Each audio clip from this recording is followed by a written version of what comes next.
What if you were the last person on Earth?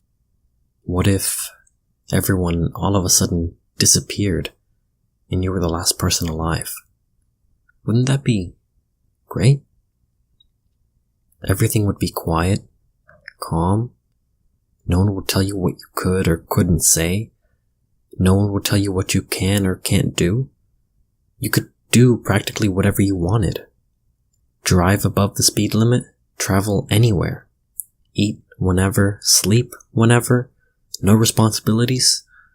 You could see whatever you wanted, take whatever. You'd practically own the whole world.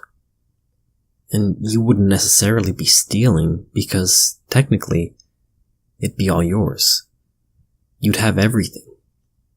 But what's really the point in having everything if you can't share it with someone else? You can experience all these great and amazing things, but only you would know.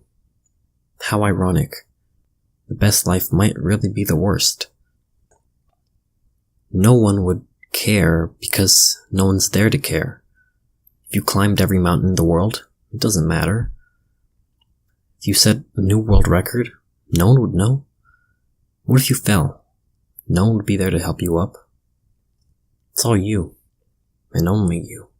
That's not a life I'd like to live. I'm glad I have people around me, whether I like them or not. It makes me happy to know I'm not alone. But it could very well be different for you. Or it might seem great in the beginning, and then you come to realize it's not everything you really expected it to be. But think about it. What would you do if you were the last person on Earth?